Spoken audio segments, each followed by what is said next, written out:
कैसे हैं दीपक भाई? बहुत मोस्ट बढ़िया। वेलकम। बढ़िया, बहुत मजा बढ़िया है सर। कैसा लग रहा है आपको एमपी से यहाँ आके? बहुत बढ़िया लग रहा है। काफ़ी काम किया है और अब जाने का टाइम हो गया। ठीक है। आपने ना एक वीडियो भी डाला था और मुझे बड़ा इंटरेस्ट उस वीडियो में। वीडियो था कि आपने खुद ने 1 करोड़ रुपए कैसे कमाया yes, my first 1 CR। First. या एग्जैक्टली। मुझे भी जानना है। ओके, वीडियो नहीं देखा आपने? सिर्फ वीडियो थंबनेल देख लिया? नहीं। मेरी ऑडियंस ने नहीं देखा ना, हाँ, हाँ। तो मुझे ऑडियंस के लिए जानना है।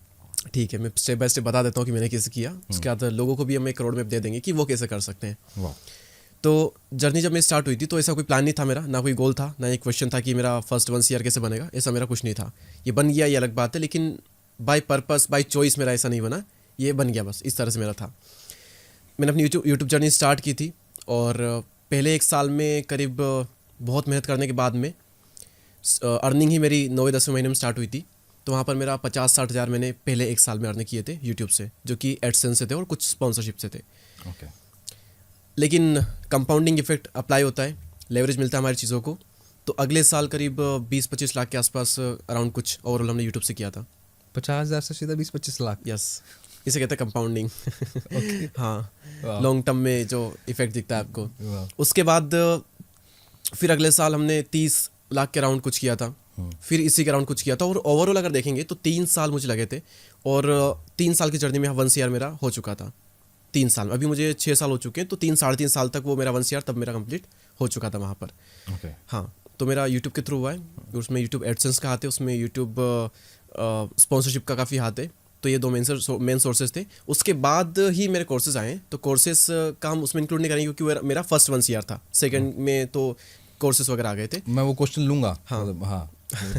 हाँ, तो वो मेरा फर्स्ट 1 CR वहाँ से मेरा कंप्लीट हुआ था। मैंने वीडियो में बताया कि एग्जैक्टली किस मंथ में, मतलब किस ईयर में, किस चीज़ से मैंने कितना पैसा कमाया था। कि स्पॉन्सरशिप से इतना था, एडसेंस से इतना था, ECR में इतना, ECR में इतना, और वो मैंने वहाँ पर बताया था। ओके। अब लोगों को बता देते हैं कि वो कैसे अपना 1 CR कंप्लीट कर सकते हैं। सबसे पहली चीज़, ये टारगेट ना हो तो कोई मतलब रखना नहीं चाहिए कि 1 CR अपना मैं फर्स्ट कंप्लीट कैसे करूँ। क्यों आपको 1 CR ही क्यों कंप्लीट करना है? Why not 5 CR, why not 10 CR? मैंने नहीं सोचा था। मैंने सोचा था 18,000 महीना, 20,000 महीना। ये मैंने सोचा था ये अगर मैं हुआ तो मैं लाइफ सबसे बेस्ट जीऊँगा अपने यहाँ पर। ये मेरा था। ओके। क्यों यार, मैं घर रह के काम करूँगा, क्या काम है। और 18 से 20,000 में हमारे यहाँ पर 4-5 साल पहले, अभी 25,000 में बहुत बढ़िया लाइफ जी जा सकती है अगर आपको मैनेज करना आता है पैसों को। तो वो ड्रीम अमाउंट था 15 से 20,000 यूट्यूब से मेरा। तो मैं वहाँ सोचता था, लेकिन मैं तो 1 CR पे पहुँच गया। तो 1 CR का लेवल मत लगाओ अपने आप पे, आप तो बड़ा ही लगाओ लेवल, या फिर लेवल छोड़ो। कैसे कर सकते हैं इस पर हम बात करते हैं। पहले तो प्रोसेस पे ध्यान दें। प्रोसेस पे ध्यान दें। आप एंड गोल को Yes. आप क्यों मतलब अपने हाँ, आप को बहुत ही छोटा बना रहे हो? एग्जैक्टली। हाँ, आपको नहीं पता ना आप कहाँ पहुँच सकते हो। Exactly. आप अपनी आज की कंडीशन को देख करके अपने गोल डिसाइड करते हो सकता है कि आज की कंडीशन को देखकर तो 1 CR आप सोच भी ना पाओ। आपका माइंड बोलेगा कि 1 CR के लायक तो है ही नहीं, तेरी आज की जो कंडीशन है तो वेला बैठा रहता है, तेरा 1 CR कहाँ से आ जाएगा एकदम से। आपका माइंड रिजेक्ट कर देगा। तो अभी की कंडीशन को देख करके ना तो आप 1 CR के बारे में सोच पाओगे, ना 5 CR के बारे में सोच पाओगे। हो सकता है 10 लाख के बारे में भी ना सोच पाओ आप। तो ऐसा लेबल आप मत लगाओ। लेकिन फिर भी मैं बता देता हूँ, अभी जो क्वेश्चन होता है ये अलग अलग लोगों के पास होता है। एक तो वो हो सकते हैं जो कि स्टूडेंट ही हो, पढ़ाई कर रहे हो, कुछ काम ही ना कर रहे हो। एक वो हो सकते हैं जो कि जॉब कर रहे हो, उनका एक क्वेश्चन हो सकता है। एक हो सकता है कि जॉब नहीं कर रहे हैं, वो अपना कुछ फ्रीलांसिंग कर रहे हो या फिर बिजनेस वगैरह कुछ इस टाइप से कर रहे हो, वो हो सकता है। तो अलग अलग तरह के लोग होते हैं। तो एक जो है कुछ नहीं कर रहा है, एक है जो कि जॉब कर रहा है, और एक है जो कि बिजनेस वगैरह अपने फ्रीलांसिंग का कुछ खुद का ही कुछ करता है। 3 तरह के लोग यहाँ पर होते हैं, सेल्फ एम्प्लॉयड जिसे हम कह सकते हैं। तो 3 तरह के लोग होते हैं। पहले बात करते हैं उन लोगों के लिए जो कि कुछ भी नहीं कर रहे हैं। ओके, ठीक है। तो उनके लिए क्वेश्चन कि मैं अपना फर्स्ट 1 CR कैसे कंप्लीट करूं, आप उस क्वेश्चन से पहले क्वेश्चन करो अपने आप से, मैं करूं क्या, है ना। फर्स्ट 1 CR कंप्लीट नहीं करना, मैं खुद करूं क्या जीवन में, पहले आपको ये क्वेश्चन होना चाहिए। क्योंकि मैंने भी जब अपनी यूट्यूब चैनल स्टार्ट की थी, अपना 1 CR किया था यूट्यूब से किया, तो मैंने पहले ये क्वेश्चन नहीं किया मुझे पैसा कमाना है, मुझे 1 CR कंप्लीट करना। मेरा क्वेश्चन था कि मुझे लाइफ में करना क्या है, मुझे ये तो पता चले। सही सवाल Exactly. पूछना सबसे इम्पोर्टेंट है। एग्जैक्टली, यही हम गलती बहुत करते बड़ी चीज़ है ये, बहुत बड़ी। अपने आप से क्वेश्चन कीजिए, मुझे करना क्या एक्चुअल में पहले। कि मुझे तो आप पहले तो ये डिसाइड करो आपको करना क्या है ना। टाइम लगता है, टाइम दीजिए। और लोग इसमें बहुत कंफ्यूज होते हैं कि मैं लाइफ में क्या करूं, मुझे पता नहीं चल रहा, पता नहीं लग रहा। आप क्वेश्चन करते रहिए, ये यूनिवर्स आपको जवाब देगा। जब आप दिल से क्वेश्चन करते हैं तो ऐसा हो ही नहीं सकता कि आपको जवाब ना मिले। बस आप क्वेश्चन कीजिए, पेशेंस रखिए, कहीं ना कहीं से वो जवाब आपके अंदर से आएगा और बहुत प्यारा जवाब आएगा। जब आएगा उसके बाद फिर बात आएगी कि आप अपना 1 CR कैसे कंप्लीट कर सकते हो। अब मान लिया कि आपका ये डिसाइड हो चुका है कि आपको लाइफ में क्या करना है। अब उससे वो कंप्लीट मैं कैसे करूँ? सिंपल सा है, थोड़ी सी सोच बड़ी रखनी पड़ेगी। आपको जो माइंड सेट है वो फिक्स्ड माइंड सेट, जॉब वाला माइंड सेट नहीं आपको रखना है। हो सकता है कि आपकी जॉब में इतनी ज़्यादा सैलरी हो कि आपको उससे ही बहुत जल्दी 1 CR हो जाए, आप सेव करो तो ठीक है, चलता है, लेकिन उसके बावजूद भी आपको माइंड सेट नहीं रहना चाहिए।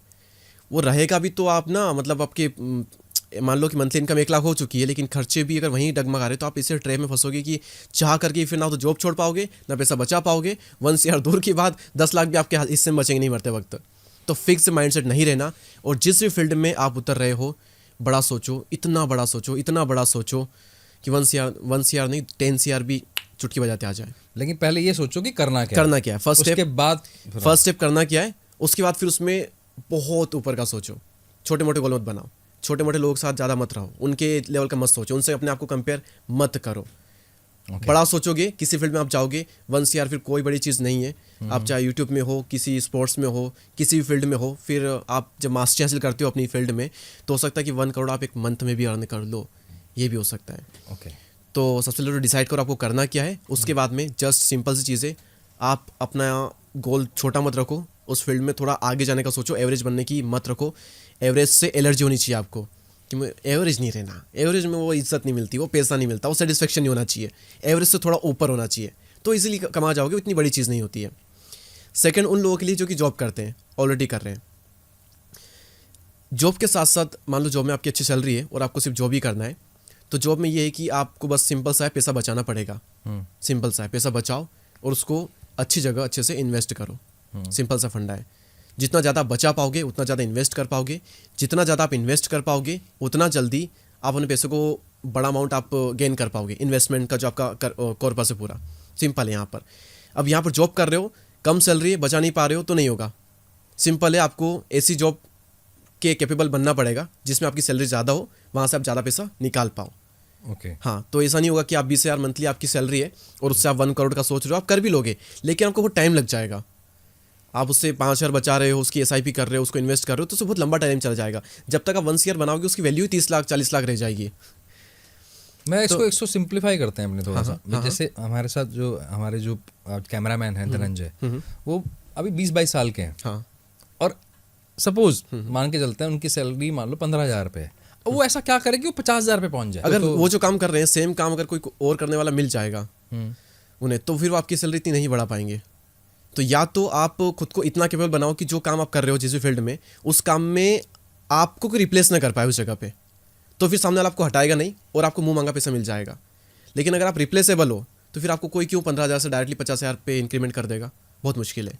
हाँ, अपने काम के मास्टर बन जाओ। एग्जैक्टली। कई सारे कैमरामैन हैं जो कि कमाते हैं, मतलब मंथली 3-4-5 लाख भी कमाते हैं, ऐसे को मैं जानता हूँ, तो वो तो कमाते हैं ना। अदरवाइज ये कर सकते हैं कि ये चेंज करें जॉब, ऐसी जगह जहाँ पर इनको ज़्यादा पैसा मिल सकता है, इसे ढूंढना चाहिए। ढूंढने में टाइम लगेगा, एफर्ट लगेगा, माइंड पे टॉर्चर होगा, उससे हम बचते हैं और इसी में फंसे रहते हैं। कई बार ये भी होता है। दो ही तरीके से, या तो कहीं और जाओ या फिर इस जगह पर आप ऐसा काम करो कि आपको कोई रिप्लेस ना कर पाए 15 से 20,000 में। रिप्लेस भी करेगा तो वो भी 50,000 वाला ही करेगा, तो फिर कोई क्यों ही 50,000 वाला ला करके आपको 50,000 से हटाएगा। आपको दे देंगे ना 50,000, तो इसका ये तरीका है। स्किल अपग्रेड कर लो। एग्जैक्टली। और मैं तो ये कहूँगा कि आप इन चीज़ों का थोड़ा कम सोचो और अपनी फील्ड में आप अपने काम में कैसे बेहतर बन सकते हो। ये तो पहले तो काम ढूंढो, उसके बाद काम में कैसे बेहतर बन सकते हो, कैसे बेहतर बन सकते हो, कैसे बेहतर बन सकते हो, डिजर्विंग कैसे बन सकते हो।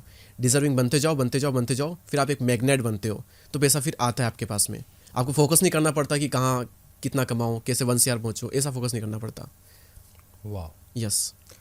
अभी ना इससे रिलेटेड 2-3 क्वेश्चंस हैं। बिल्कुल। लेकिन ना एक ये ना ऑडियंस के लिए बहुत इंपॉर्टेंट है। हम कितनी बार लॉ ऑफ अट्रैक्शन, मैनिफेस्टेशन जैसे वर्ड सुने होंगे, हाँ। और हजारों बार ये बात हो रही है, अरे भैया एंड गोल पे मत ध्यान दो, प्रोसेस पे ध्यान दो। exactly. तो आई थिंक आपने जो आज बात बोली है ना, बिल्कुल सही एग्जांपल सेट किया कि आपने जब स्टार्ट किया था तब तो दिमाग में था ही नहीं, यानी कि आपने मैनिफेस्ट नहीं किया, लेकिन आपने प्रोसेस मैनिफेस्ट किया, उससे पहले वाई क्लियर किया कि मुझे करना क्या है, और मैंने प्रोसेस को मैनिफेस्ट किया कि मैं प्रोसेस क्या करूं ऐसे ताकि मैं उसको अचीव कर सकूं, और धीरे धीरे फिर आप ग्रेजुअली बढ़ते गए। तो सही तरीका था एक, तो मैं मतलब बहुत अच्छी बात। एग्जैक्टली। एक बंदा है जो कि लॉ ऑफ अट्रैक्शन का यूज़ कर रहा है, वो मैनिफेस्ट कर रहा है कि 1 करोड़ डेली लिख रहा है, 1 करोड़ 1 CR, और एक है जिसका पूरा फोकस है कि मेरा काम है, मान लो मैं पॉडकास्ट कर रहा हूँ, मुझे पॉडकास्ट में सबसे बेस्ट बनना है, मुझे पॉडकास्ट में सबसे बेस्ट बनना है, किसका पहले 1 CR कंप्लीट होगा? उसको उसको पता भी नहीं उसको काम क्या करना है, कैसे करना है ये भी नहीं पता। इसको एग्जैक्टली बस ये क्लियर है कि मुझे दुनिया का सबसे बेस्ट पॉडकास्टर बनना है, इंडिया का सबसे बेस्ट पॉडकास्टर बनना है, या फिर बहुत अच्छा पॉडकास्टर बनना है। एक से बढ़ के एक गेस्ट उसके इसमें आएंगे, वो उसकी स्किल इतनी बढ़िया होगी कि हर कोई इसके आना चाहेगा, ऑडियंस देखना चाहेगी, यूट्यूब से एड रेवेन्यू आएगा, स्पॉन्सरशिप आएगी, पेड गेस्ट आएंगे, बहुत बड़े आएंगे। कई बार कई पॉडकास्टर को 10-10 लाख 20-20 लाख एक गेस्ट के मिलते हैं, 5 गेस्ट करे 10 गेस्ट करे, ये 1 CR कंप्लीट हो गया। तो किसका पहले 1 CR कंप्लीट होगा? हाँ, गोल क्या रखना है ये बहुत इंपॉर्टेंट चीज़ है। मैनिफेस्टेशन वर्क करता है, law of attraction yes work करता है सही तरीके से, लेकिन आप किस चीज़ को मैनिफेस्ट कर रहे हो, किस चीज़ के लिए उसका यूज़ कर रहे हो, इस पे आप फोकस करो। और अगर आप इस पे फोकस करते हो अपनी फील्ड में, कैसे मैं मास्टर बन सकता हूँ, ये आप लिखते हो अपने काम में कैसे ग्रेड बन सकता हूँ, तो 1 CR क्या चीज़ है, 5 CR 10 CR 50 CR कोई बड़ी बात नहीं है। एक्चुअली मतलब मुझे लगता है बात भी बिल्कुल सही है। होता क्या है, जो मैं तो ब्रेन का स्टूडेंट, मैं ब्रेन को समझने की कोशिश कर रहा हूँ। जो मुझे लगता है इंटरनली आपकी ना ब्रेन की रीवायरिंग होती है, क्योंकि आप प्रोसेस पे काम कर रहे हो, तो बाय डिफॉल्ट आपका ब्रेन, आपका सबकॉन्शियस माइंड आपको बताना शुरू कर देता है तू इस लायक है, तू इस लायक है, तू इस लायक है। अब मैंने कुछ किया नहीं और मेरा सबकॉन्शियस माइंड जानता है कि तू ढक्कन है भाई, तू कुछ नहीं कर सकता, तू इस लायक है नहीं, लेकिन तू लिख ले अब, चाहे लिखना है तो, और फिर बाद में गाली दे ले कि ये काम नहीं करता। This is really good. और जब वो फील नहीं आती ना कि लोग कहते हैं कि लिखो, तो वैसे तो चीज़ें अट्रैक्ट करती है हमें, लेकिन जब बार बार लिखते हो हमें लगता नहीं यार कि वो फील नहीं आ रही, वो लग नहीं रहा कि 1 CR होगा, क्योंकि किसे लगेगा आपकी अभी की कंडीशन को देख करके। हाँ, आप अपने काम में इंप्रूव कर सकते हो। आज अगर आप यहाँ पर हो तो कल तो थोड़ा यहाँ जा सकते हो, परसों यहाँ जा सकते हो, तो ये प्रैक्टिकल लगता है, तो माइंड एक्सेप्ट करता है उस चीज़ को, और फिर हम उस पर वर्क करते हैं। ओके, अच्छा आपने किस एज में पहला 1 CR कंप्लीट कर लिया था? 19 साल की एज में? या 16 में स्टार्ट किया था, 17 मारने करना स्टार्ट कर दिया था, और 18 19, तो 17 18 19 की एज में हो गया था। 19 साल की उम्र में तो मुझे ये नहीं पता था लेना क्या सब्जेक्ट है करना क्या है। मैं तब जूझ रहा था IT में जाऊं कि नहीं जाऊं, क्या होगा। Okay wow. ओके, और सेकंड 1 CR आपने कब कंप्लीट किया? पहले वाले को 3 साल लगे, 19 साल की उम्र में आपने कर लिया। 2 साल। दूसरे 2 साल, यानी कि आपने 1 साल कम और कर लिया। चौथे साल में थोड़ा सा रेवेन्यू में मैं थोड़ा सा, क्योंकि अप्स एंड डाउन तो पार्ट है लाइफ का, तो शायद 4th ईयर थोड़ा सा मेरा डाउन वाला पार्ट था, लेकिन 5th ईयर फिर उसको कवर करके वो कह सकते हैं कि दोनों साल मिला के ऑलमोस्ट होने वाला वो भी। मतलब आप अभी भी इसको डाउन बोल रहे हैं, मैं ये बोल रहा हूँ 3 साल वाला काम आपने 2 साल में कर लिया, 21 साल की उम्र में आपने 2 करोड़ रुपए कमा लिए, आप उसको अभी भी नहीं, एक्चुअली उस तरह से जज नहीं कर सकते ना, कि जज उस तरह से करना चाहिए कि आप कितना कर सकते थे और आपने कितना किया, उस तरह से मैं अपने आप को जज करता हूँ। मैं किसी और से कंपेयर करके अपने आप को नहीं बता रहा हूँ कि उसने 10 करोड़ की, मैंने 1 करोड़ की, इसलिए मैंने वो नहीं किया जो मैं करना चाहता था। नहीं, मुझे पता है कि मैं कितना कर सकता था और मैंने कितना किया, इस बिहाफ पे मैं अपने आप को जज करता हूँ। वाह, ये बहुत इंपॉर्टेंट है। कंपैरिजन से बाहर, मतलब कंपैरिजन दिमाग में आया ही नहीं एक्चुअली। हाँ, और आपने सिर्फ अपने आप से कम्पीट किया। हाँ, मैं अपने आप की जर्नी बता रहा हूँ, तो अपने आप से कंपेयर करके खुद को कह रहा हूँ। तो डाउन आएंगे इसमें भी, आपके ups and down her journey में आते ही हैं। लगता है कि इधर तो नहीं आते, लेकिन हर जगह आते हैं। वो कोई जगह नहीं ऐसी जहाँ पर नहीं आते हो। सोचते भी तो ऐसा लगता नहीं कौन सी जगह ऐसी जहाँ नहीं आते अप्स एंड डाउन। एक ही जगह आते हैं मरने के बाद में, जब वो फ्लैट लाइन चलती है, ना अप्स एंड ना डाउन। भाई आप भी ना, if I am not wrong, आप भी जेनजी में आते हो? हाँ, जेनजी मतलब 2000 के बाद वाले। हाँ, अब यही वाला जो ब्रैकेट है, हाँ, बहुत ज़्यादा उनके साथ एक चैलेंज है। पहली बात तो क्लैरिटी की बात हो गई, आपने बोल दिया कि ठीक है वाई पे हम काम कर सकते हैं, अदर टूल्स का हम हेल्प ले सकते हैं, लेकिन क्लैरिटी आने के बाद भी चैलेंज आपने भी फेस किया होगा, वो है कंसिस्टेंसी। उतना मोटिवेटेड रहना कि मैं लगातार उस काम के लिए लगा रहा हूँ। और क्योंकि कुछ टाइम के बाद ह्यूमन टेंडेंसी, कई बार हम बोर फील करते हैं चाहे कितना ही अपने पैशनेट फील्ड में हो। तो वो चैलेंज आपको भी आया था। मतलब इतने ज़्यादा नहीं आए, लेकिन आए ज़रूर थे। ओके, मतलब बाकी जो अगर एक्सटर्नल फैक्टर हम देखें तो वो तो थे ही सही, वो तो पहले दिन से थे और पूरे 1 साल तक थे।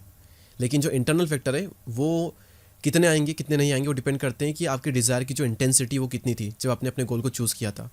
जब आपने डिसाइड किया था कि मुझे ये चीज़ करनी है, उस वक्त आपकी इंटेंसिटी कितनी थी और आपने कितना आप उसके लिए समर्पित होने को तैयार थे। ये चीज़ आपको पहले से सोचनी चाहिए। अगर आपकी डिज़ायर की इंटेंसिटी, मतलब पहला थॉट कि मुझे ये काम करना है, मुझे इसमें ग्रेड बनना है, मेरा यही लक्ष्य है, अगर उसकी इंटेंसिटी बहुत बहुत हाई है तो चुनौतियाँ आएंगी, मुश्किलें आएंगी। लेकिन अगर इंटेंसिटी उसकी हाई है तो फिर वो इतना परेशान नहीं करेगी आपको जितना नॉर्मल अगर आपकी इंटेंसिटी तो आपको करती है। तो सबसे मेन मेरे केस में ये रही थी कि डिज़ायर की इंटेंसिटी बहुत हाई थी। तो यस, थोड़ा सा डिमोटिवेट फील करते हैं, थोड़ा लो फील भी करते हैं, लेकिन फिर से 2 दिन बाद फिर से कहीं से भगवान कुछ देता है और फिर से चल पड़ते हैं। और रिजल्ट ना आपको मिलते हैं। अगर आप 15-20 दिन में हार मान रहे तो वो तो फिर अच्छा है भाई, निकल जाओ, आओ ही मत, कंपटीशन मत बढ़ाओ यहाँ पर। मेरे केस में था कि रिजल्ट मिले मुझे, ऐसा नहीं कि मतलब मैंने 2 महीने काम किया तो मुझे बहुत कम, मतलब 100 सब्सक्राइबर से मेरे 200 पहुंचे, लेकिन मैंने उससे कहा कि डबल ग्रोथ हो गई, तो रिजल्ट था वो मेरे लिए जेन्युइन व्यूअर्स आने बहुत बड़ी बात थी।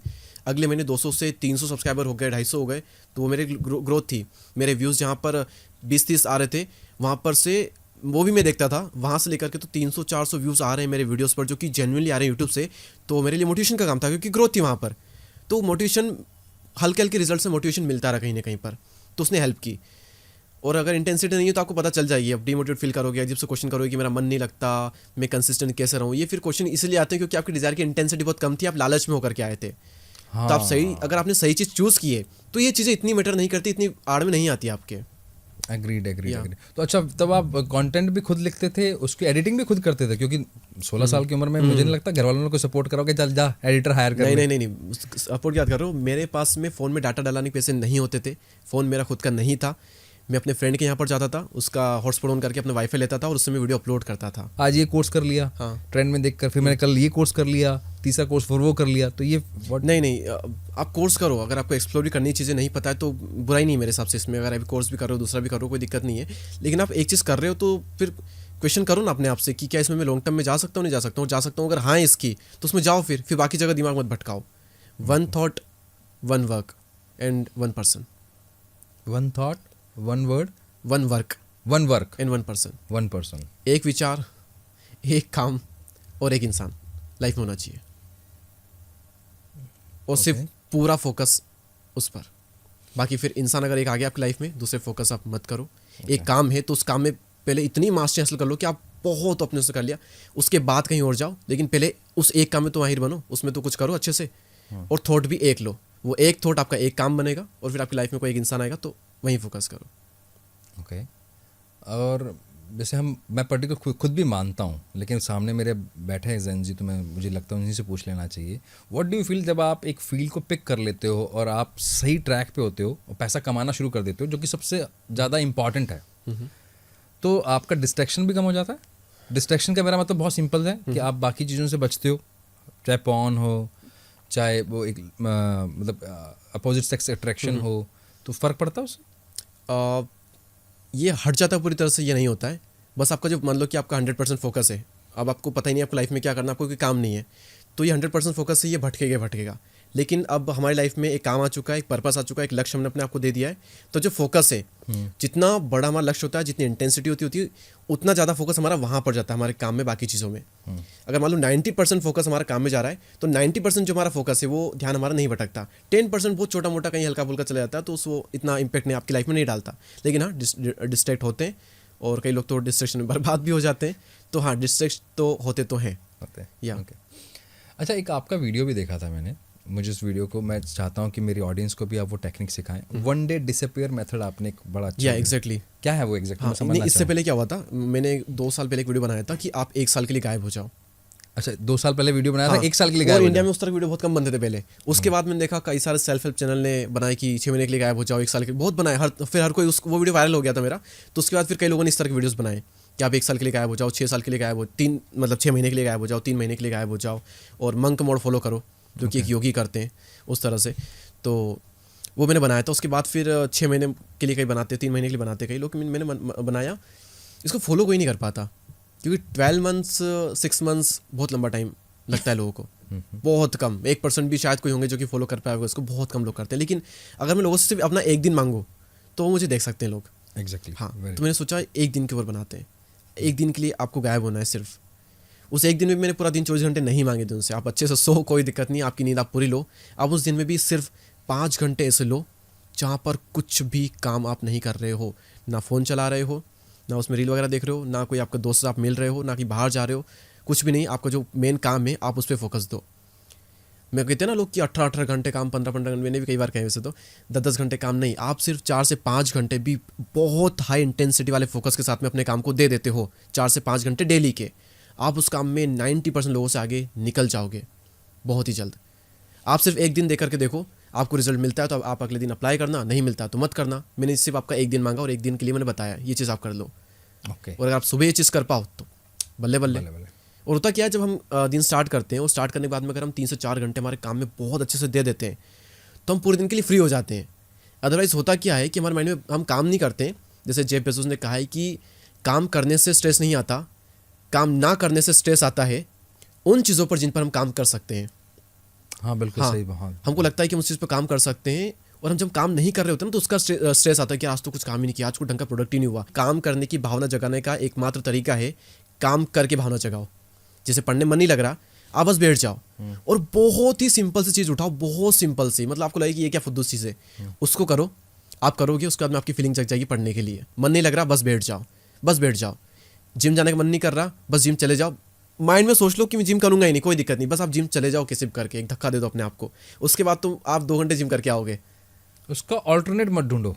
अगर आपने सिर्फ ये सोच लिया मैंने करना है, मतलब इसमें जो मुझे समझ में आ रहा है आपकी बात से कि आपका मन है कि आपको पता है कि आपको वीडियोस बनाने हैं या आपको लगता है कि मुझे ये वाला कोर्स खत्म करना है, तो आप उसको ऑल्टरनेट मत ढूंढो। आपको नहीं मन कर रहा तो भी इसको खोल के बैठ जाओ और कुछ मत करो। एम आई राइट? यही कहना चाहिए। यस। ओके, तो मैं अगर पूछूं तो दीपक दिया का वन डे डिसअपीयर मेथड क्या है? वो क्या करते हैं, कैसे करते हैं? मेरा अलग अलग रूटीन होता है अलग अलग डे के हिसाब से, पर मेरा ये कि मैं मॉर्निंग में, मैंने ये कहा कि मेरे मॉर्निंग में जितना इंपॉर्टेंट अपने काम हो सके ख़त्म कर लूँ तो उतना अच्छा है। मतलब मेरे most of the videos morning में ही रिकॉर्ड हुए हैं और मॉर्निंग में ही शूट हुए हैं। अगर वॉइस ओवर है तो फेस कैम है तो, क्योंकि अगर वो नहीं हुआ तो फिर वो स्ट्रेस रहता है पूरे दिन तक, वो स्ट्रेस चलता रहता है और उस स्ट्रेस में मॉर्निंग के काम भी ढंग से नहीं होंगे, पूरे दिन चलता रहेगा। और अगर डे एंड होने को आया है तो उस टाइम फिर वो होगा नहीं होगा कुछ पता नहीं है, तो मैं अपने सबसे इंपॉर्टेंट काम को सबसे पहले कर लेता हूँ। जैसे ब्रायन ट्रेसी की एक बुक है eat that frog, eat the frog first. Eat that frog है ना, तो मतलब आप सुबह उठकर सबसे पहले मेंढक खाएं। मतलब क्योंकि मेंढक खाना बहुत मुश्किल काम है ना, तो आप अपना सबसे मुश्किल काम पहले कर लो तो आपका स्ट्रेस खत्म हो जाता है और बाकी जो काम है वो फिर आप बहुत ईजिली कर जाओगे और ज़्यादा काम कर जाओगे। तो मेरा डिसअपीयर डे में यही रहता है मेरा कि आप मॉर्निंग में मैं अपने सबसे इंपॉर्टेंट काम कर लेता हूँ, बाकी छोटे मोटे काम में वो बाद में हो जाते हैं। मतलब आप अर्ली राइजर हो, सुबह जल्दी उठ जाते हो? हाँ, मैं अर्ली राइजर हूँ। मतलब मैंने अपने जब यूट्यूब जर्नी की स्टार्टिंग में भी देखा था तो मैं 4:30-5 बजे उठ करके वॉइस रिकॉर्ड करता था। अच्छा, पता है आपको, खैर मैं एक आपको थोड़ी सी रिसर्च बता देता हूँ, फिर उसके बाद दूसरे क्वेश्चन पे आता हूँ। जितने भी लोग हैं ना जो काम को टालते रहते हैं, ठीक है, स्पेशली वो जो पेरेंट बन चुके हैं या बहुत एक रिलेशनशिप के अंदर है, रिलेशनशिप एक कमिटेड की बात कर रहा हूँ मैं, तो जो काम को टालते रहते हैं, जो स्ट्रेस आता है ना, उसकी वजह से उनका वो रिलेशनशिप स्पॉइल हो जाता है, चाहे एज अ पेरेंट चाहे एज अ पार्टनर, दोनों स्पॉइल हो जाते हैं। कारण क्यों? वो इरिटेशन होती है, काम की वजह से जो स्ट्रेस आता है। एग्जैक्टली, इरिटेशन होती है, फिर वो गुस्सा निकलता है। ओ अच्छा, वो इतना अनप्रडिक्टेबल बिहेवियर होता है, आपका मूड ठीक है, अचानक आपका मूड खराब होता है और एक बहुत प्यारी सी कोई बात बोली बहुत जल्दी आपको इरिटेट हो जाती है, किसी ने थोड़ा सा भी लाउड बोला तो आप इरिटेट हो जाते हो और इस इरिटेशन से आपका वो रिलेशनशिप भी खराब होता है। तो यानी कि आपके ना काम करने की वजह से आपका रिलेशनशिप भी गया और काम तो गया ही गया। एग्जैक्टली, दोनों गए। हाँ, ये दोनों पे ना बहुत इफेक्ट पड़ता है। आपके काम का आपके रिलेशनशिप पे बहुत इम्पैक्ट पड़ता है और आपके रिलेशनशिप का आपके काम पे भी बहुत इम्पैक्ट पड़ता है। ये दोनों का बहुत ज़्यादा होता है और खासकर लड़कियों के केस में ये होता है, उसके केस में रिलेशनशिप का ज़्यादा काम पे इफेक्ट पड़ता है और लड़के के केस में काम का इफेक्ट रिलेशनशिप पे पड़ता है, क्योंकि लड़के के लिए काम ज़्यादा इंपॉर्टेंट होता है और लड़कियों के केस में इमोशनल जो कनेक्शन वो ज़्यादा इंपॉर्टेंट वो फील करती है। बहुत सारे इंटरेस्टिंग फैक्ट्स निकल के आ रहे हैं। तो जो वन डे डिसअपीयर मेथड है ना, मुझे लगता है कि ये एक तरह का डिटॉक्स का भी काम करता है आप पे। जो कंपैरिजन आ जाता है और कंपैरिजन में हम जब मेटेरियलिस्टिक हो जाते हैं तो उसमें भी बहुत हेल्प करेगा। मैं राइट? एग्जैक्टली, क्योंकि आपका फोकस आपने डाइवर्ट कर दिया फालतू जगहों से। होता ना कि लोग पूछते हैं कि डिस्ट्रैक्शन से कैसे बचें, हैबिट को कैसे छोड़े, बुरी आदतों को नहीं छोड़ सकते आप। यूनिवर्सल लॉ है, उन हैबिट्स को रिप्लेस कर दो किसी अच्छी हैबिट के साथ में। अपने फोकस को एक जगह से हटाकर दूसरी जगह लगा दो तो वहाँ से ऑटोमेटिकली ध्यान हट जाएगा। यहाँ ध्यान आपका, यहाँ सोचो कैसे हटाऊँ कैसे हटाऊँ कैसे हटाऊँ, तो यही डगमगाते रहोगे, लेकिन ध्यान को दूसरी जगह लगा दोगे तो ऑटोमेटिक वो हट जाता है। तो डाइवर्ट कर दो अपने आप को, तो माइंड डाइवर्ट हो जाता है। जब आप अपने काम में होते हो तो फालतू चीज़ से आपका फोकस हट जाता है और फिर आप ऑटोमेटिकली डिटॉक्स हो जाते हो। क्योंकि जो मेरा अगला क्वेश्चन है वो भी इसी से रिलेटेड है। आप ही का वीडियो था और बहुत सारे ये चैलेंज हर किसी को आता है। मैं अब एज ब्रैकेट में नहीं जाऊंगा एक्चुअली, कि एक तो मैं डिस्ट्रैक्शन से कैसे बचूं, पता मुझे भी है कि मुझे नहीं देखना सोशल मीडिया, ठीक है, लेकिन प्रैक्टिकल मैं जानना चाहता हूँ कि दीपक दिया क्या मानते हैं इस बारे में और उसका क्या सॉल्यूशन देना चाहते हो आप। मैं इग्नोरेंस को कैसे अपने लाइफ में लेके आऊँ, यानी कि मैं इग्नोर करना सीखूं, और ये जो पीयर प्रेशर आ जाता है या फिर सोशल मीडिया की वजह से या किसी भी कारण से मेरा कंपैरेटिव एक व्यू बन जाता है, उससे मैं क्या करूं, मैं इग्नोरेंस कैसे सीखूं? इग्नोरेंस किसको इग्नोर करना है? डिस्ट्रैक्शन को, किसी इंसान को, या फिर हर उस चीज़ को? मतलब मुझे हर उस चीज़ को जिसकी वजह से मेरा करियर या रिलेशनशिप स्टेक पे आ सकता है। तो इसके लिए मैं कहता हूँ कई बार कि लोगों को ना, जेन ज़ी को विटामिन एन की नीड है। Vitamin N? यस, उनको बाकी विटामिन तो अलग अलग जगहों से मिल जाता है, लेकिन विटामिन एन उनको किसी सोर्स से मिलता नहीं है। Vitamin N means you have to say no. आपको ना कहना पड़ेगा हर उस इंसान को जो कि आपका टाइम वेस्ट कर रहा है। आपको ना कहना पड़ेगा उन सारी चीज़ों को जो कि आपको आपके गोल से भटका रही है। आप हम लोगों को तो फिर भी ना कहना थोड़ा सा मुश्किल है, लेकिन खुद को ना कहना और ज़्यादा मुश्किल होता है। जब आपका ध्यान भटकता है तो उसको ना, नो मत भटक, नहीं जाऊँगा एकदम। अपने माइंड को स्ट्रोंगली नो कहो।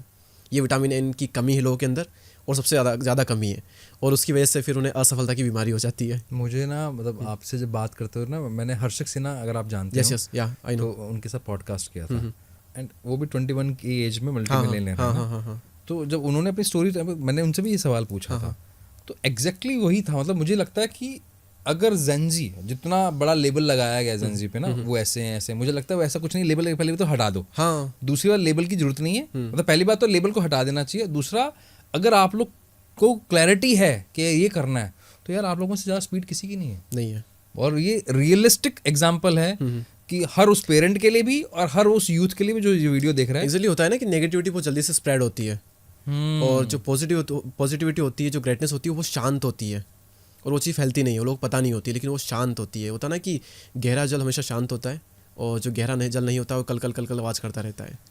यार कितनी डेप्थ है बातों में। मतलब ये एक्चुअली मैं इसलिए बोल रहा हूँ क्योंकि हम जब काउंसलिंग बैठते हैं ना, 35-40 साल के लोग भी होते हैं ना, उनको भी इतनी डेप्थ नहीं होती। क्योंकि होता है ना कि जब हमारी भी गंगा नदी निकली थी हिमालय से, तो हम भी स्टार्टिंग में कल कल की आवाज़ करते थे, फिर थोड़े गहरे हुए, फिर थोड़े गहरे हुए, फिर एक पॉइंट आने के बाद में बहुत गहरे हो गए, तो वहाँ पर हमको वो डेप्थ हमारे अंदर भी आ गई। Over thinking, what do you think?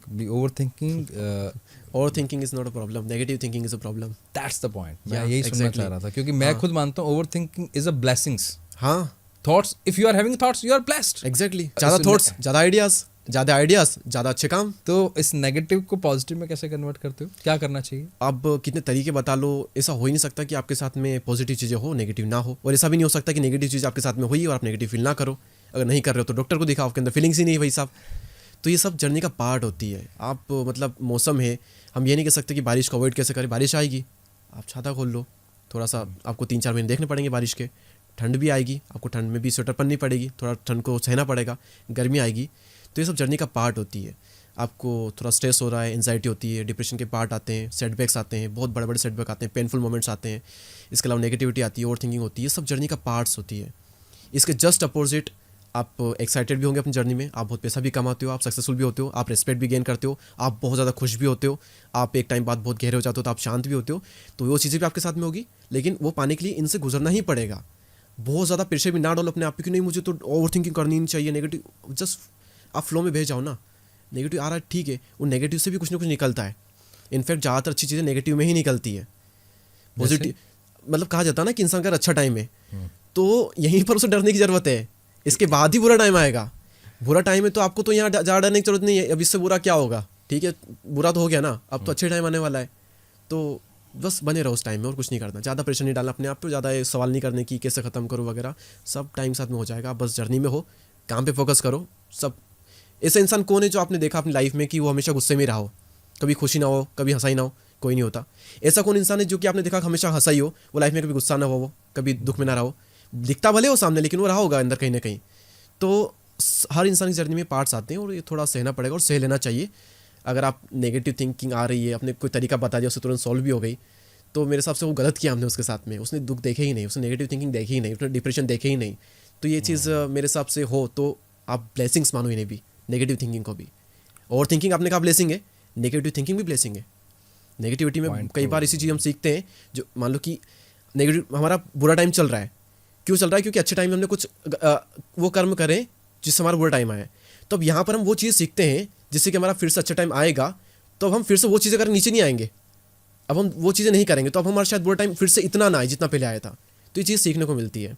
मतलब एक बात और, ऑनरशिप लेनी पड़ेगी, क्योंकि अगर आपका बुरा समय आया है तो क्योंकि आपने उस अच्छे समय में सही काम नहीं किए, और आप ही के डिसीजन है जिसकी वजह से आप वो आया है, तो ऑनरशिप लो। हाँ, और लोग ना, ये आपने बहुत अच्छी बात कही, आप अपने ऊपर जिम्मेदारियाँ लो। आपकी लाइफ में किसी भी इंसान ने आपके साथ किया, आप कहोगे कि यार तो बाहर से आया, उस इंसान ने मेरे साथ ऐसा कर दिया वैसा कर दिया, नहीं। उस इंसान को अपनी लाइफ में इंटर करने का डिसीजन किसका था? आपका ही डिसीजन था। तो ये जिम्मेदारी आपकी बनती सारी कि आप उन सारी गलती जो भी आपके साथ हुआ है उसे एक्सेप्ट करो, ये कि ये सारी मेरी गलती थी, मेरी वजह से सब कुछ हुआ है, एंड आई एक्सेप्ट इट। दीपक कौन है? अभी जो बात कर रहे हो आप, एक स्पिरिचुअल लीडर की तरह बात कर रहे हो, या मोटिवेशन स्पीकर हो या कंटेंट क्रिएटर हो या कोच हो, कौन हो, मतलब किससे बात कर रहा ऑलराउंडर हूँ, मुझे खुद नहीं पता मैं क्या हूँ। तो अगर मेरा यही है ना कि मैं आपके साथ हूँ, आप माइंड कोच है तो मुझे आपसे कुछ चीज़ सीखने को मिलेगी। अभी 2 घंटे पहले मैं एक फाइनेंस के इन्फ्लुएंसर के साथ था, 2 घंटे उसके साथ बातचीत हुई तो फाइनेंस की चीज़ सीखने को मिलेगी। कल एक एंटरप्रेन्योर बिजनेसमैन उनके साथ था तो उनसे कुछ चीज़ सीखने को मिली। तो मैं अपने से बड़े एज वालों के साथ रहता हूँ तो अलग अलग चीज़ सीखने को मिलती है। मैं स्पिरिचुअल लोग साथ भी कहीं रहता हूँ तो वो चीज़ सीखने को मिलती है। बुक्स पढ़ता हूँ तो कुछ वहाँ सीखने को मिलता है। तो मैंने कहा ना भी कि you are what you consume, आप वो हो जो कि आप पढ़ते हो, देखते हो, सुनते हो। इसके अलावा और कोई सोर्स नहीं होता जिसके थ्रू इन्फॉर्मेशन आपके माइंड में जाती है। चौथा कोई सोर्स है ही नहीं। और आपके अंदर वो थॉट्स जितने भी आते हैं इन 3 ही इनपुट के थ्रू आते हैं। आप अगर चाहते हैं कि आपके माइंड में अच्छे थॉट्स आए, अलग थॉट्स आए, बस इनपुट को चेंज कर दो, आउटपुट चेंज हो जाएगा। परफेक्ट।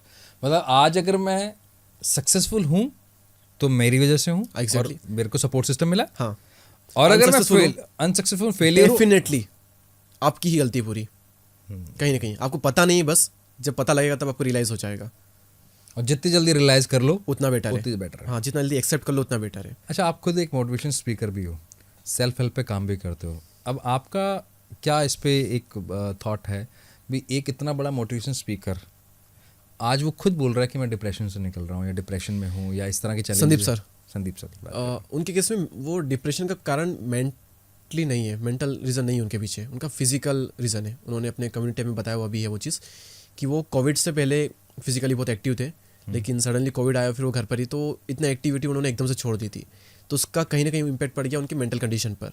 तो धीरे धीरे चला और फिर थोड़ा सा वो बढ़ गया। तो उनके केस में वो मेंटल नहीं था, वो फिजिकल उसका इम्पैक्ट था। तो हम ये नहीं कह सकते कि वो मोटिवेशन स्पीकर ही डिप्रेशन में है, उनका एक अलग रीज़न है वो। उनका एक अलग हाँ, उनका रीज़न अलग है वो। ओके। कई लोगों को लगता है, पता है क्या लगता है कि जो कंट्रोवर्सी हुई है विवेक सर और संदीप सर के बारे में, इसके थ्रू वो डिप्रेशन में गए, वो नहीं है, ऐसा नहीं है। उन्होंने बताया कि वो 2 साल से डिप्रेशन में है। 2 साल से डिप्रेशन में, क्योंकि फिजिकली उतना एक्टिव नहीं रह पा रहे। नहीं, एक्टिव वाली बात नहीं, वो सडनली एक्टिव थे और फिर सडनली पूरी तरह से लॉक हो गए, डायरी बदल गई और एक्टिविटी पूरी तरह चेंज हो गई। तो सडनली हुआ ना ये चेंजेस, उसकी वजह से वो कहीं ना कहीं आया था।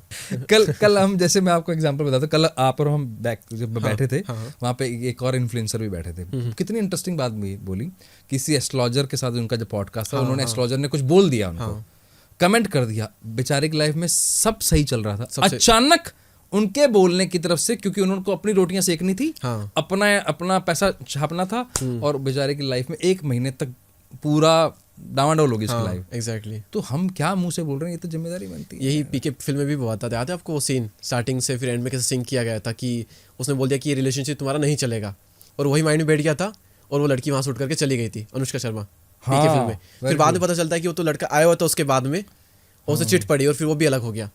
क्योंकि वो तो आ ही रहा था ना, कि उस लड़की के माइंड में था कि वो नहीं आएगा, और वो लेट किया आने में, वो खुद ही चली गई। हाँ, बिल्कुल बिल्कुल सेम चीज़ वहाँ पर रिलेट हुई ना। ये तो सही है। पीके मूवी से बहुत लर्निंग्स है वाकई में। वो भी है कि आप हर चीज़ को फॉलो करोगे तो आप कहीं के ना रहोगे।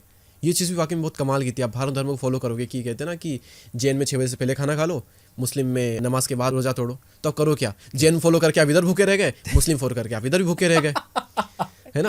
हाँ, कि एक जगह नारियल चढ़ाते हैं, एक जगह नारियल चढ़ाना पाप है, एक जगह दारू नहीं ले जा सकते, एक जगह दारू ही ले जानी पड़ती है। तो वो सबको आप फॉलो नहीं कर सकते, आप बहुत सिंपल चीज़ें फॉलो करनी चाहिए। That's true. तभी आपने एक लाइन बोली थी, वो अच्छी थी। वो क्या था? One work, one thought, one work, one person. ये भी बना, मैंने इससे पहले कभी कहीं नहीं बोला ना खुद से। ठीक है, थैंक यू।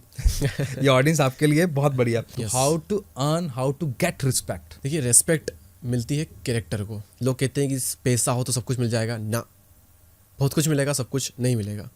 कई पैसे वालों की इज्जत नहीं करते लोग, नहीं होती इज्जत। इज्जत होती है कैरेक्टर की, मतलब आपकी सेल्फ रेस्पेक्ट, ये इसका एक पार्ट है। तो जब आपकी सेल्फ रेस्पेक्ट होती है, जब अपना कैरेक्टर बनाते हो, तो कैरेक्टर जब होता है ना आपका, तो आपको पता है कि मेरा कैरेक्टर तभी बनेगा जब मैं प्रॉपर अपना काम कर रहा हूँ, फालतू चीज़ों को फोकस नहीं कर रहा हूँ, फालतू की हरकतें नहीं कर रहा हूँ। तो जो कैरेक्टरिस्टिक पर्सन होता है, उसका फोकस होता है उसके काम पर, वो अपनी फील्ड में कुछ ना कुछ बनता है, तब जाकर के उसकी रेस्पेक्ट होती है। जैसे एक कहानी है, मेरे पॉडकास्ट में पुष्कर सर ने कही थी कि एक लड़का उनके ऑफिस में आया और उनके साथ काम करता था पहले वो। तो उसने कहा कि सर मुझे आज ना मेरी एक्स मिली थी, है ना। तो उन्होंने कहा कि एक्स तो कि मेरे पहले वो गर्लफ्रेंड थी, शादी की बात हुई थी, घर वाले बैठे और लड़की के घर वाले ने लड़के के घर वाले के आगे बंदूक रख दी कि आप, हमारी लड़की मान नहीं रही, आपका लड़का मान नहीं रहा, ये बंदूक है, अब आप डिसाइड कर लो क्या करना है। और फिर वो टूट गई और फिर वो उस लड़की की शादी भी हो गई। और फिर वो मिली उसे, तो बता रहा था स्टोरी। तो पुष्कर सर ने कहा कि अगर तू उस वक्त पे, जब वो बंदूक वहाँ पर रखी गई, उस वक्त अगर तू विराट कोहली होता तो क्या वो बंदूक रखी जाती? सोचो, विराट कोहली छोड़ दो, बहुत बड़ा एग्जांपल हो गया। अगर तू उस वक्त पे फॉर्च्यूनर भी अफोर्ड कर पाता, तेरे पास में होती, तो क्या वो बंदूक रखी जाती तेरे पास में? फॉर्च्यूनर भी छोड़ो, आपका लेवल उस मतलब आपकी मंथली इनकम 8 से 10 लाख मंथली होती, तो भी क्या वो बंदूक रखी जाती उस वक्त वहाँ पर? लड़ाई झगड़े होते शायद, लेकिन क्या बंदूक रखी जाती? क्या कंडीशन होती? तो सबसे इंपॉर्टेंट चीज़ होती है आपकी रिस्पेक्ट पाने के लिए, आप काम में कुछ बनो। काम में कुछ बनोगे तो पैसा कमाओगे, तो आपकी रिस्पेक्ट होगी। सबसे पहली चीज़ तो ये होनी ही चाहिए आपके पास में। मेन तो मेरा यही है कि काम में आप थोड़ा माहिर बन जाओ, रिस्पेक्ट वगैरह सब कुछ आपके पास आ जाएगी। काम से ही पैसा आ जाता है, लोग पैसे फोकस करते नहीं। आप काम पे फोकस करो, पैसा उसके बाद आ जाएगा। पैसे फोकस करोगे, काम नहीं आएगा। काम से पैसा आता है, पैसे से काम नहीं आता है। तो आप उस पर फोकस करो, फिर रिस्पेक्ट आ जाती है। बाकी कुछ और तरीके होते हैं जो साइकोलॉजी में आते हैं। अगर हम उनकी बात करें तो वही होता है कि मैंने एक वीडियो बनाया था, इज्जत के 18 नियम। 18 नियम, यस okay. हाँ, तो मैंने हर नियम को 1-1 मिनट में एक्सप्लेन कर दिया था और कहा था नोट डाउन कर लो, इनसे आपकी इज्जत डेफिनेटली बढ़ जाएगी। As a normal human being ये तो था कि इज्जत बहुत बढ़ेगी इससे तो भाई, और ये तो चाहिए ही चाहिए। लेकिन एज अ मान लो कि आपने पैसा भी कमाया, लेकिन उसके बाद भी अगर आप उटपटांग हरकतें करते हो तो आपकी इज्जत नहीं होती है। हाँ, आप कहीं पर जाके बहुत ज़्यादा ही अपने लोग में चलता है, लेकिन कहीं जाकर के उटपटांग हरकत करोगे तो इतनी इज्जत नहीं मिलेगी शायद तक। तो उसके लिए क्या तरीके, आप थोड़ा सा कम बोलो। एक बुक है 48 लॉज ऑफ पावर, उसमें कहा गया है बुक का नाम क्या है? 48 laws of power. 48 laws of power, या मतलब शक्ति के 48 नियम। उसमें एक लॉ है कि हमेशा ज़रूरत से कम बोले। ओके, जितनी ज़रूरत है उतने ना बोले, ज़रूरत से हमेशा कम बोले। अपने सारे पत्ते कभी भी ना खोलें। शब्द चवन्नी के 100 मिलते हैं, है ना? तो अपने पत्ते छुपा करके रखो। जितने छुपा करके रखोगे उतने लोग सोचेंगे अरे यार, कम बोल के जाओगे ना कहीं से, तो लोग सोचेंगे अरे यार ये तो कुछ ना कुछ तो है अंदर, कुछ ना कुछ है जो पता ही नहीं उससे क्या है। तो हमेशा ज़रूरत से कम बोलो कहीं पर भी। अपने लोगों में ठीक चलता है, लेकिन जहाँ पर आपको रेस्पेक्ट चाहिए वहाँ पर आप ज़रूरत से थोड़ा कम बोलो। लोगों को थोड़ी सी अटेंशन, लोगों को थोड़ी सी भाव, वैल्यू, वो थोड़ी सी आप कम दो। लोगों को टाइम थोड़ा सा कम दो। लोगों को टाइम कम देने से आपकी रिस्पेक्ट तो बढ़ जाएगी उनकी नज़रों में, लेकिन अगर आप सिर्फ कम टाइम इसलिए दे रहे हो रिस्पेक्ट बढ़ाने के लिए, तो आपकी खुद की नज़रों में वैल्यू कम हो जाएगी, क्योंकि आपके पास में टाइम तो है। टाइम कम देने का ये मतलब है कि आपके पास में सच में कम टाइम है। आप अपनी लाइफ में इतने बिजी हो, अपने काम में इतने बिजी हो कि आपके पास में सच में कम टाइम है, इसलिए आप कम टाइम दे रहे हो। तो फिर उसकी नज़रों में वैल्यू बढ़ेगी और खुद की नज़रों में भी वैल्यू बढ़ेगी। दूसरों से रिस्पेक्ट पाना एक चीज़ है, खुद से रिस्पेक्ट पाना एक अलग चीज़ है। आपकी इज्जत सिर्फ लोग तब करेंगे जब आप खुद की इज्जत करेंगे। दिखाने के लिए बिजी मत हो। कुछ लोग ना बिजी होने का दिखावा करने में बिजी है ना? ऐसे भी लोग मैंने देखा, भाई तू इतना बिजी है, तेरे अकाउंट में होंगे ना, फिर 1-2 साल से तू बिजी है, तो तेरे अकाउंट में कम से कम 1-2 करोड़ तो होंगे। तो इतना बिजी है तो कुछ नहीं मिलता अकाउंट में, तो कहाँ क्या करा? तो ये कुछ एक तो तरीके होते हैं। कम बोलिए, लोगों को थोड़ा कम अटेंशन दीजिए, कम वैल्यू दीजिए, कम टाइम दीजिए। अगर कोई आपकी रिस्पेक्ट नहीं कर रहा है, तुरंत दूर हो जाइए। वो फिर चाहे कोई भी हो। जहाँ रिस्पेक्ट मिल रही है, कि वो एक लाइन मैंने कही थी वहाँ पर कि सामने वाला जब कोई भी कुछ बोल रहा है तो उसको अच्छे से सुने, एंड ये भी मेक श्योर करें कि जब आप बोल रहे हो तो वो भी आपकी बात को सुने, वो बीच में ना बोले। आप भी बीच में मत बोलो। जब वो बोल रहा है तो आप उसकी रिस्पेक्ट करते हो, और जब आप बोल रहे हो तो ये मेक श्योर करें कि वो भी अच्छे से सुन रहा है। नहीं सुनता है तो फिर वो आपके काम का इंसान नहीं है, आप निकल जाओ। एक और रूल है जो कि बहुत इंपॉर्टेंट, जो कि मैं बता चुका हूँ, उसको एक्सप्लेन नहीं करूँगा मैं। अपनी कला में माहिर बने, ये भी एक लॉ है। अपनी कला में माहिर होते हैं तो उनकी सबकी इज्जत होती है, जो कि टॉप पे होते हैं। एक ये होता है। उसके अलावा कॉन्फिडेंस अगर आपके अंदर है तो बहुत इज्जत मिलती है। कॉन्फिडेंट लोगों की सच में इज्जत होती है, भले वो कुछ नहीं कर रहा हो, वो कुछ भी ना हो। मान लो 5 लोग हैं जो कुछ नहीं कर रहे हैं, लाइफ में कोई बहुत टॉप मुकाम पे नहीं है, लेकिन उनमें से एक बंदा है जो कि बहुत कॉन्फिडेंट है, तो ऑब्वियसली उसकी कहीं ना कहीं रेस्पेक्ट होती है। इसके लिए मैं एडवाइस देता हूँ, जब भी आप नर्वस फील कर रहे हो, बस एक्ट करो कि आप कॉन्फिडेंट हो। एक्ट करने से ही आपका माइंड बोलता है और बॉडी फॉलो करने लग जाती है 2-3 मिनट बाद ही। तो just act like you are confident. Fake it till make it. Yes exactly. MS Dhoni का बहुत अच्छा कोट है, आप में टैलेंट है, बहुत अच्छी बात है, उसको नीचे रखो। अगर कॉन्फिडेंस नहीं तो टैलेंट दिखाओगे कहाँ से? हाँ, बहुत बढ़िया, वेरी ट्रू। अच्छा मुझे एक बात बताओ, सच्ची सच्ची बताना, है ना? अब आप सेल्फ हेल्प बुक भी पढ़ते हो, कंटेंट भी बनाते हो, मोटिवेशन स्पीकर भी हो, कोच भी हो। कोचिंग वाला हमने लिया नहीं, मुझे लगता है अगला पॉडकास्ट करना पड़ेगा क्योंकि ऑलरेडी बहुत लंबा हो गया है। ऐसा कभी होता है कि सारे मोटिवेशन कोट को उठा के बाहर फेंक दूं, कोई लेना देना नहीं है, और आज सिर्फ नेटफ्लिक्स बिंज वॉच करेंगे, अमेजॉन बिंज वॉच करेंगे? बिल्कुल बिल्कुल होता है। हाँ बिल्कुल होता है। तो करता भी हूँ मैं। हाँ करता भी हूँ। हाँ।